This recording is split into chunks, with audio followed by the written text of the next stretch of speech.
지난 19일 야당 주도로 통과된 3개의 법안에 윤석열 대통령 거부권 행사가 예상되고 있습니다. 국정감사를 앞둔 국회에는 증인 채택을 두고도 갈등이 커지고 있는데요. 법안 거부권 행사 이후에는 대치 전국이 더욱 심화될 거라는 전망입니다. 한 주간의 정치권 소식을 이종근 시사평론가, 배종호 세한대 교수와 정리해보겠습니다. 어서 오십시오. 네, 안녕하세요. 반갑습니다. 자, 추석 직후에 야당 주도로 본회의를 통과한 법안 3개, 이번 주 국회 쟁점으로 또 떠오르고 있는데요. 김건희 여사 특검법, 최상병 특검법, 지역화폐법. 이 세 법안이 이제 대통령 제2요구권이 이제 행사될 것으로 보이죠. 네, 그렇습니다. 최병 특검법은 벌써 4차례, 그다음에 김건희 여사 특검법은 2차례입니다.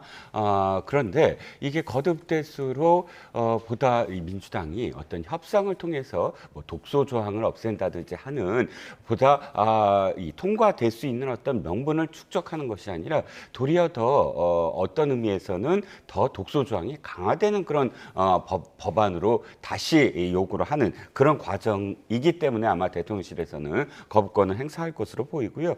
짧게 말씀드리면 김건희 특검법만 하더라도 지금 자신들이 검찰총장 청문회에서, 그러니까 윤석열 대통령이 그 전에 자신들이 집권했을 때 검찰총장 청문회에서 당시의 야당이 국민의힘이 의혹을 제기했던 코로나 전시회 뇌물성 협찬, 이때 당시에 민주당은 어떻게 했냐면 이거 아무런 문제가 없다 라고 청문회에서 대변을 했었거든요. 그런데 그때는 아무런 문제가 없다고 한 지금 이 의혹까지 포함을 해서 또 최근 들어서 소문에 불과한 뭐 선거 개입 의혹이라든지 지금 단계에서는 어떤 결정적인 어떤 증언 나오지도 않았는데 이렇게 모든 것들을 점점 더 총망라해서 무조건 소문이든 아니면 뭐 어떤 칠하시 정보든 간에 의혹만 있으면 다 수사를 하겠다, 특검을 하겠다, 이런 식으로 특검을 계속 요구하는 것이 과연 옳으냐라는 게 아마 대통령실의 입장인 것 같습니다. 예, 이번에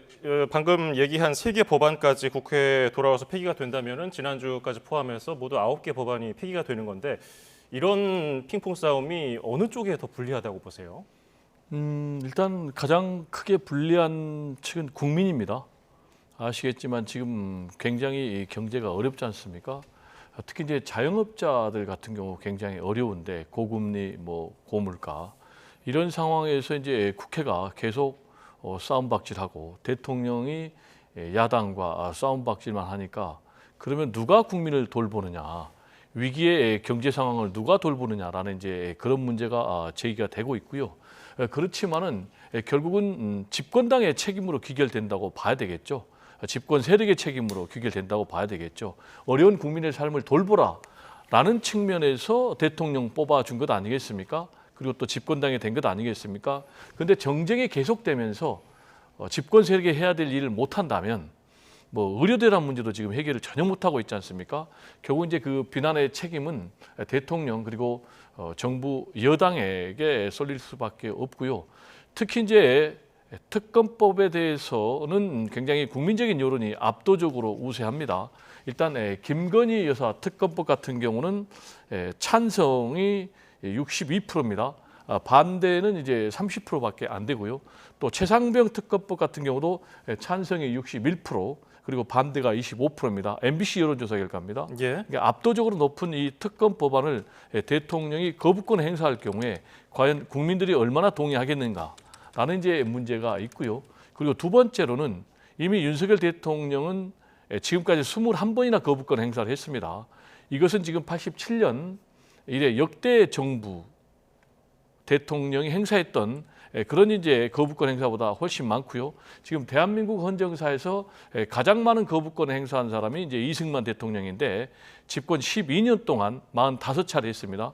이번에 3개 법안을 또 거부권을 이제 거부권을 행사한다면은 총 24건이 되는데, 그러면은 2년 반 동안에 윤석열 대통령이 24차례나 이 거부권을 행사한 건데, 그러면은 1등을 했던 제일 거부권을 많이 행사했던 이승만 대통령에 비해서 2년 반 동안 동일 기간 더 많거든요. 그러면 이제 나쁜 선례, 이런 나쁜 역사를 남기는 그런 대통령이 되지 않을까 좀 우려가 됩니다. 예, 방금 말씀하신 여론조사는 MBC가 코리아 리서치 인터내셔널에 의뢰해서 9월 11일부터 12일간 조사한 내용이고요. 중앙선거 여론조사 심의위원회 홈페이지를 참고하시면 되겠습니다. 자, 민주당은 폐기된 법안을 모두 재발의하겠다는 입장인데요. 이게 민주당은 아마 대통령이 거부권 행사할 걸 아는 것 같은데도 이렇게 계속 하는 이유 어떻게 있다고 보세요? 일단 민주당에서는 탄핵과 연결을 시키고자 하는 게 아니냐. 그러니까 탄핵을 추진하려고 하는 것이 안에 이미 국회 내에서 윤석열 대통령 탄핵을 위한 정당 연대 뭐 이런 모임도 만들었고 또 충격을 주는 것은 시민단체 탄핵을 지금 계속 주장해 왔던 시민단체를 국회에 끌어들여서 국회의원 강북구 의원이 탄핵의 밤 이런 어떤 행사를 국회 내에서 치렀습니다. 물론 민주당은 개인의 행사였다라고 지금 그 선을 긋지만 그러나 이 모든 것들이 탄핵을 위한 탄핵으로 무엇인가 이 정권을 빨리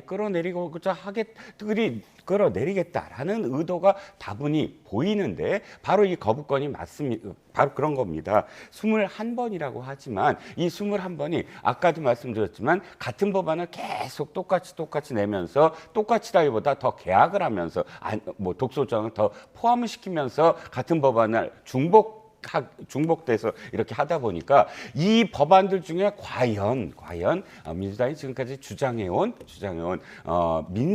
민생에 대한 어떤 법안이 무엇이 있으며 또 협치를 하는 모습을 보여달라라고 하면서도 실질적으로 여당과 전혀 협의 없이 자신들만의 독단적인 어떤 특검, 지금까지 독단적인 어떤 특검을 내본 적이 없습니다. 어떤 당도. 그런데 그 독단적인 특검을 지금까지 이렇게 내놓는다는 것은 앵커께서 지적하셨듯이 뭔가 다른 의미, 즉 민주당은 이것 자체를 하나의 어떤 정치적 퍼포먼스, 이게 통과되는 것을 지금 염두에 뒀다면 당연히 협상에 들어가야 되는데 통과가 중요한 게 아니라 도리어 거부권을 쌓아나가는 것이 목적이 아니냐라는 비판을 일부에서 받는 것이지요. 예, 제가 좀 첨언을 하면은 민주당 같은 경우는 이제 세 가지를 좀 노리고 있는 것 같아요. 첫 번째는 이 문제가 이슈화되면 이슈화될수록 민주당에게 유리하면 유리하지 대통령이나 또는 국민의힘에 유리할 것이 없다라고 판단한 것 같습니다. 그 이유는 최상병 특검법이라든지 김건희 여사 특검법에 대해서 아까 말씀드린 대로 국민 여론이 압도적으로 우세하기 때문에 그렇고요. 두 번째로는 아까 말씀드린 대로 윤석열 대통령의 거부권 행사가 지금 너무나 잦아지고 있거든요. 그렇게 되면은 윤석열 대통령의 일방통행식의 국정 운영, 고집불통식의 국정 운영, 이 이미지가 굉장히 강화되면서 지금 지난번에 갤럽 여론조사에서 20% 취임 이래 최저치를 기록했는데 이런 국민적인 여론조사 지지율이 더 떨어질 것이다. 그런 이제 판단도 있는 것 같고요. 세 번째로는 여권의 분열 가능성이 있다 이렇게 보는 것 같습니다. 일단 최상병 특검법 관련해서도 지금 한동훈 대표 같은 경우는 제3자 추천 방식의 발의를 하겠다라면서 차별화 입장을 하고 있고 또 김건희 여사 특검법 같은 경우도 굉장히 여권 내에서 일단 최소한 대국민 사과는 해야 되는 것 아니냐라면서 부담감을 갖고 있거든요. 그렇다면은 이 문제가 국민적인 여론이 계속 나빠지면은 결정적인 상황에서 대통령이 거부권 행사를 해도 재표결 과정에서 여권에서 이탈표가 상당히 나올 수가 있다. 그리고 이탈표가 심화되면은 결국은 통과될 가능성도 있다. 그렇게 되면은 윤석열 대통령에게 굉장히 치명타가 될 수 있다. 이런 세 가지를 좀 염두에 두고 계속해서 밀어붙인 건 아니냐 이렇게 생각이 됩니다. 예. 그런데 지금 김건희 여사 특검법의 경우 여당 내에서 약간 기류가 변화하는 거 아니냐 이런 목소리도 나오고 있거든요. 특히 그 지도부와 대통령실 만찬 이후에 조금 당정 갈등이 더 커지고 있다는 분석도 있는데 법안 재표결이 여당 내에서 단일 대우를 이루지 못할 거라는 전망에 대해서는 어떻게 보세요? 최소한 이번 그 두 개 법안과 관련돼서는 아마도 투표에서 부결될 것으로 보입니다. 그런데 그 다음이 이제 문제가 되겠죠. 왜 부결을 생각을 하냐면 최소한 이것을 가결시킬 수 있는 명분이 좀 있어야 되거든요. 근데 민주당에서 이 두 가지 법안과 관련해서는 예를 들어서 최상병 특검법만 하더라도 이게 제3자 특검법을 받아들였다라고는 하지만 그러나 속내를 들여다보면 대법원장 추천 인데 그 다음이 또 있어요. 민주당이 거부권을 행사할 수 있다. 그러면 사실 대법원장이 추천하더라도 우리가 언제든지 마음에 드는 사람을 골라낼 수 있다라는 식의 어떤 필터링을 또 추가한다든지 또 뭐 김건희 여사 특검법만 하더라도 아까도 말씀드렸지만 일단 특검 추천 과정도 민주당이 한 사람, 조국 현 시대의 한 사람 이렇게 아예 대놓고 자신들이 선정을 하겠다라고 해놓은 상태이기 때문에 아마도 이번 거까지는 그래도 부결이 되는데 그 다음은 어떻게 할 것이냐, 그 다음에 현재 어떤 그런 이 기류, 당정 간의 어떤 기류가 좀 더 반영이 되면서 민주당이 어떻게 또 이 특검법들을 또 협상을 하느냐에 따라서 달라질 수도 있다고 봅니다. 예, 이런 가운데 홍준표 대구시장은 김 여사 관련 의혹의 대통령실 대응에 대해서 지적을 했어요. 원래는 그동안 한동훈 대표를 굉장히 지적을 해왔었는데 어떤 의도가 있다고 보십니까? 제가 볼 때는 이른바 대권 전략을 좀 수정한 것 같아요. 말씀하신 대로 지금까지의 홍준표 대구시장 행보를 보면은 윤석열 대통령 옹호하기, 그리고 또 한동훈 대표 때리기 이렇게 행보를 해왔지 않습니까? 그런데 지난번 이제 김건희 여사 문제가 굉장히 부정적인 여론이 높아지면서 대통령 행세를 하는 것 아니냐라는 이제 그런 문제 제기를 했지 않습니까? 그런데 이번에는 또 말씀하신 대로 지금 현재 여러 가지 여권의 위기가 윤석열 대통령의 검사시측의 뭐 그런 통치 문제가 있는 것 아니냐. 그리고 야권을 국정 파트너로 인정하지 않는 것, 그런 문제가 있는 것 아니냐. 또 그리고 김건희 여사의 문제 같은 경우도 우리가 자초한 것이 있는 것 아니냐. 이렇게 지금 완전히 다른 기조의 메시지를 내놓고 있거든요. 그러면 왜 이렇게 다른 메시지를 내놓느냐? 제가 볼 때는 워낙 국민적인 여론이 좋지 않기 때문에 계속해서 김건희 여사 그리고 또 윤석열 대통령을 지지하는 그런 발언을 할 경우에 결국 본인도 동반 추락할 가능성이 매우 높다. 그렇게 되면 자신이 꿈꾸고 있는 대권도 물거품이 될 가능성이 있다. 그런 판단에 따라서 지금 좀 발언의 내용이 좀 바뀌고 있는 것 아닌가 이렇게 생각이 됩니다. 예, 지금 국민의힘 내에서도 김건희 여사 리스크 대응에 대해서 의견이 좀 나뉘고 있는데요. 엇갈리는 의견 내용들 발언 들어보고 오겠습니다. 당협위원장이라든가 아니면은 뭐 그 의원님들을 서로 만나잖아요. 만났을 때 김건희 여사 사과가 불필요하다라고 얘기하는 분은 저는 사실 지금까지 한 명도 못 만나봤어요. 틀릴 것 같으면 당장 사과를 해야죠. 사과를 하게 되면 그 다음은 어떻게 할 거냐는 거죠. 그것을 빌미로 더 공격의 강도를 높여가는 이 양자 관계가 형성이 있거든요. 예, 사과를 해야 한다, 때가 아니다. 좀 계파 갈등 양상까지도 비치고 있는데 어떻게 보십니까? 일단 김건희 여사가 옳으냐 그르냐의 문제를 떠나서 현재는 당내에서도 김건희 여사 문제 자체가 현재 전국의 어떤 이 실타래가 꼬인 하나의 어떤 그 계기가 됐다라는 점은 당내에서 인식을 하고 있는 것 같아요. 단 그 방법을 어떻게 할 것이냐에 대한 이견이 있는 것인데 사과 문제는 사실 떠밀려서 하는 사과가 국민들에게 어떤 감동을 줄 수가 있을까요? 지금 이미 시기는 좀 놓친 것 같아요. 어떤 의미에서는 명품 백 사건만 하더라도 그때 그것을 놓고 갔을 때 얼마 지나지 않아서 바로 아니 내가 이러이러한 고향 아버님의 친구분을 만났는데 이렇게 해서 놓고 갔더라. 이렇게 근데 굉장히 내가 처신을 잘못했다. 이 한마디만 했어도 여기까지 오지 않았을 거라고 저는 생각을 하거든요. 그렇지만 뭐 늦은 사과도 필요에 따라서는 꼭 필요하다면 해야만 하는 것이지만 현재 사과 문제로 이제 비화가 되는데 결국은 사과의 문제보다 전국을 어떻게 전환시키고 대통령이 다시 지지를 회복하고 또 국정을 주도권을 어떻게 찾느냐 그 여러 가지 어떤 해법 중에 한 가지라고 저는 생각을 합니다. 한동훈 대표나 또 뭐 친한계로 분류되는 의원들의 이야기도 사과를 당장 하라 이게 문제가 아니라 이 문제를 대통령실이 풀어야 된다. 회피하거나 우회적으로 자꾸 이것을 돌리면 계속 문제는 커질 수밖에 없다라는 점을 지적을 하는 것으로 저는 생각을 합니다. 예, 한동훈 대표가 그 대통령에게 독대를 요청하면서 뭐 의정 갈등과 김건희 여사 관련 얘기를 할 것이다라는 그런 분석이 있었는데 독대 요청을 다시 한번 요청을 했지만은 아직 답이 없어요. 왜 그런다고 보세요? 일단 대통령 입장에서는 한동훈 대표하고 같이 가지 않겠다라는 그런 사인을 분명히 한 것 같아요. 그러니까 한동훈 대표가 독대 요청을 두 차례나 해도 계속해서 묵살하고 있는 것 아니겠습니까?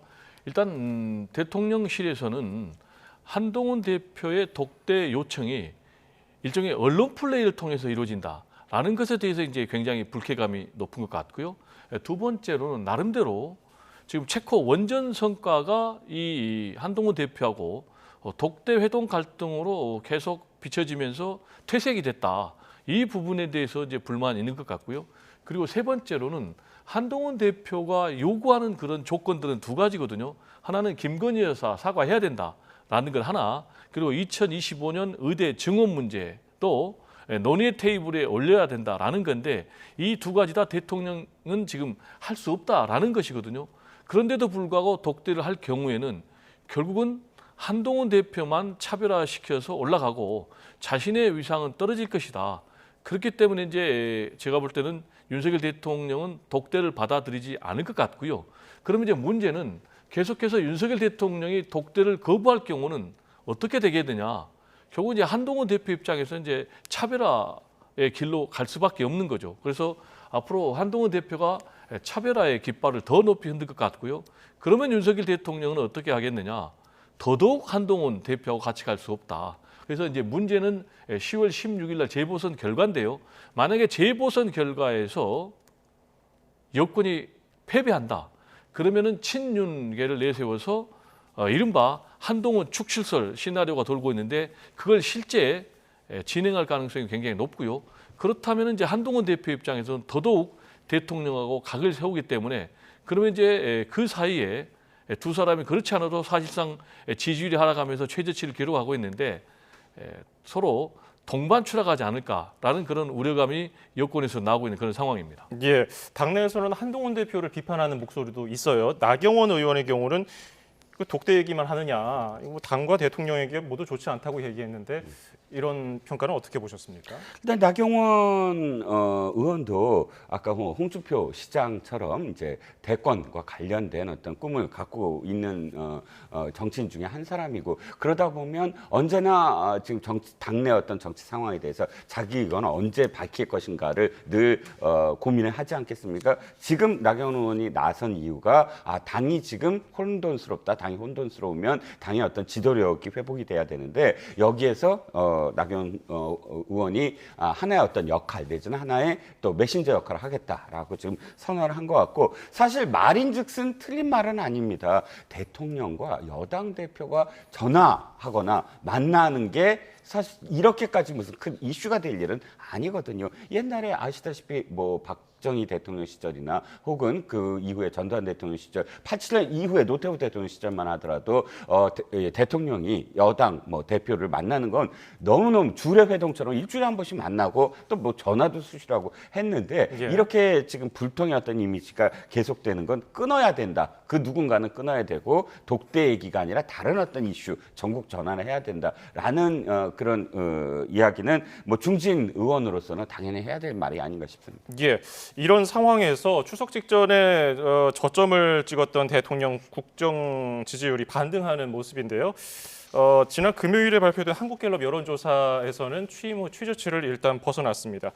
70대 이상에서 좀 변화가 있었는데 어떻게 분석하십니까? 70대 이상에서 말씀하신 대로 변화가 있었어요. 2주 전에는 37%였어요. 근데 이번 여론조사 결과에서는 53%, 그러니까 무려 16%포인트나 올랐거든요. 70%에서 70대에서. 그러면 이 70대에서 굉장히 지금 오차가 크게 벌어지고 있지 않습니까? 이 얘기는 한마디로 정리하면 지금 윤석열 대통령의 콘크리트 지지층 기반이라고 할 수 있는 70대 이상도 굉장히 지금 불안정하다. 그러면 지난번에는 왜 37%까지 떨어졌는가? 70대에서도 한마디로 얘기하면 윤석열 대통령의 의료 대란 처방과 관련된 굉장히 무능한 모습, 한동훈 대표하고 갈등, 또 그리고 김건희 여사 문제 이런 것에 대해서 70대 이상도 굉장히 실망을 해서 37%까지 떨어졌는데 그러면 이번에는 왜 그렇게 16%포인트가 또 올랐느냐. 근데 그렇게 떨어지면서 20% 역대 취임해서 최저치를 기록했거든요. 그래서 예. 20%가 만약에 무너진다면 이 정권이 무너질 수 있다라는 그런 위기감 때문에 저는 이렇게 실십대에서 갑자기 결집해서 크게 반등한 것 같고요. 그러나 문제는 살펴보면은 여전히 김건희 여사 리스크가 높게 나타난다는 것입니다. 지난번 20%를 찍을 때 김건희 여사 리스크가 부정평가 요인 중에 3%였거든요. 근데 이번에 23%로 올랐는데도 불구하고 부정평가 요인의 6%였거든요. 그럼 이 얘기는 뭐냐? 지난번 여론조사 때보다 지금 김건희 여사 리스크가 2배로 올랐다는 거예요. 그러면 앞으로 김건희 여사 리스크가 어떻게 되겠는가? 지금 여러 가지 공천 의혹이라든지 또는 뭐 도이치모터스 주가 조작 의혹이라든지 이런 것과 관련된 지금 구체적인 정황 증거들이 계속 쏟아 나오고 있거든요. 그리고 JTBC를 비롯해서 언론사들이 지금 특정 경쟁을 하고 있기 때문에 김건희 여사 리스크가 커진다면 이 문제가 더 비중이 커지고 그렇다면 지지율이 또 하락할 수가 있다. 그리고 만약에 20%가 무너진다면 더 큰 위기에 직면할 수 있기 때문에 제가 볼 때는 윤석열 대통령 입장에서는 한동훈 대표하고 갈등 그리고 김건희 여사 리스크를 극복할 수 있는 처방을 빨리 내놔야 된다라는 좀 말씀을 드리고 싶습니다. 알겠습니다. 저희가 민주당 얘기도 좀 다뤄봐야 돼서 주제를 좀 넘겨보겠습니다. 이재명 대표의 사법 리스크가 또 하나의 관문을 지나게 될 텐데요. 내일 위증교사 1심 결심 공판이 열릴 예정입니다. 줄줄이 이제 재판이 이어지면서 다음 달 재보궐선거에 영향을 준다는 전망에 대해서는 어떻게 평가하십니까? 일단 아까 이제 여론조사 말씀을 해주셨는데 여론조사가 출렁거린 이유 중에 하나가 그 주에 무슨 일이 있었냐면 2년 구형 그러니까 선거법 위반과 관련해서 이재명 대표의 2년형 구형이 내린 날이 있었습니다. 그게 조사 기간에 포함되어 있었거든요. 이게 어떤 영향이 있었냐면 당시에 이제 정치 관련된 시청률이나 혹은 유튜브의 조회수가 굉장히 떨어지고 있던 차에서 폭발적으로 늘어났어요. 그만큼 이 문재인 전 대통령의 문재인 정부 시절의 어떤 여러 가지 비위 사건이나 혹은 여러 가지 어떤 의혹 사건들 또는 이재명 대표의 사법 리스크와 관련된 그런 재판들 이 부분들이 굉장히 지연되고 제때 어떤 결과가 나오지 않은 것에 대한 실망감 이게 굉장히 누적돼 있었는데 이것이 이제 구형이 그때 선고도 아니고 구형인데도 불구하고 그 구형 자체가 굉장히 큰 어떤 반향을 일으켰습니다. 저는 내일 결심 공판의 결과도 역시 정치권에 큰 영향을 미칠 것이다. 단순히 1심이라고는 하지만 그럼에도 불구하고 지난번 선거법과 위증교사는 위증교사만 하더라도 금고 이상의 형, 그다음에 선거법은 이미 실형 구형이 나왔고 이게 선고로 만약에 100만 원 이상 선거법에서는 또 이쪽에서 위증교사가 금고형 이상이 나오게 되면 피선거권이 박탈이 되고 그렇게 되면 물론 확정돼야 되지만 민주당도 434억 원의 선거 보조금을 그대로 반환해야 되거든요. 그렇게 됐을 때 당내에서도 이제 목소리가 나올 수밖에 없다. 왜냐하면 당이 일단은 존립 가능하고 지속 가능해져야 되지 않겠습니까? 그러니까 내일의 어떤 결심 공판이 당 내외에서 어쨌든 뭐 관심을 끌 수밖에 없는 상황이죠. 예, 앞서서 위증교사 혐의에 대해서 법원이 이재명 대표 구속영장을 기각한 바가 있잖아요. 그런데 혐의는 소명된다고 명시했단 말이죠. 어떻게 전망하고 계십니까? 일단 말씀하신 대로 결과적으로 구속영장을 판사가 기각을 했거든요. 예.